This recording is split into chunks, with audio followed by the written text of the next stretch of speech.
একটি ঐতিহাসিক ঘটনাকে কেন্দ্র করে আন্তর্জাতিক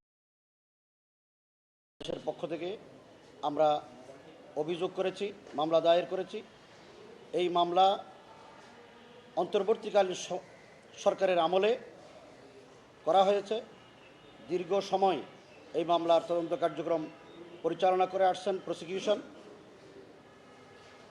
ইতিমধ্যেই চিফ প্রসিকিউটর মহোদয় নতুন ভাবে এসেছেন, জনাব আমিনুল ইসলাম সাহেব।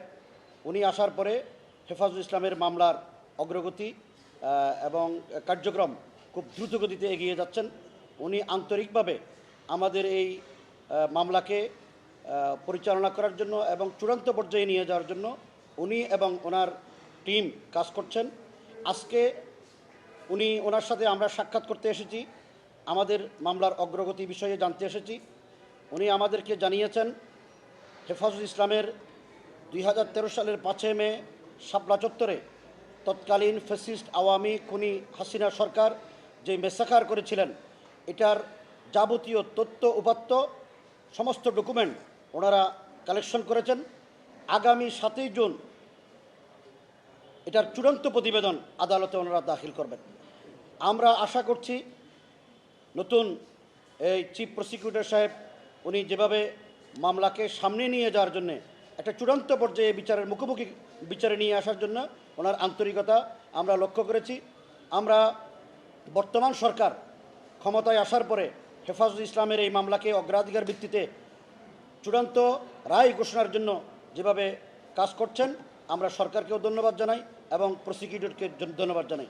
আমরা দেশবাসীকে আশ্বস্ত করতে চাই, 2013 সালের শাপলা চত্বরে এদেশের শ্রদ্ধেয় আলেম ওলামা, হাফেজ, মুহাদ্দিস, মুফতি এবং ধর্মপ্রাণ তৌহিদি জনতার উপরে রাষ্ট্রযন্ত্র যেভাবে হত্যাযজ্ঞ চালিয়েছে, যেভাবে গণহত্যা চালিয়েছে, এটার গণহত্যাকারীদের দৃষ্টান্তমূলক শাস্তি যেন দেশবাসী দেখতে পায়, এদেশের আলেম ওলামা যেন দেখতে পায়।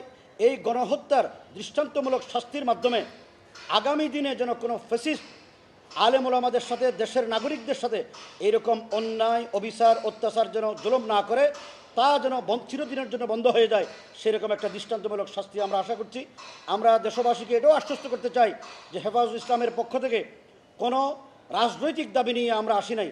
আমরা ঈমানি দাবি নিয়ে, যেখানে আল্লাহকে গালি দেওয়া হয়, যেখানে আমাদের প্রিয় নবীকে অসম্মান করা হয়েছে, তার শান মান মর্যাদার উপর আঘাত করা হয়েছে, পবিত্র কোরআনের বিরুদ্ধে যেখানে দাবি উত্থাপন করা হয়েছে, কোরআন বাজেয়াপ্ত করার দাবি উত্থাপন করা হয়েছে, এই রকম একটি জঘন্যতম নাস্তিক্যবাদী যে আস্ফালন আমরা শাহবাগে দেখেছি এবং যেই নাস্তিক ব্লগাররা যেভাবে আক্রমণ করেছে, সেটা যেন ধর্মীয় অনুভূতিতে আঘাত না দেয়, কোনো ধর্মের বিরুদ্ধে যেন কেউ কথা বলতে না পারে, সেই রকম একটা চূড়ান্ত রায় আমরা দেখতে চাই।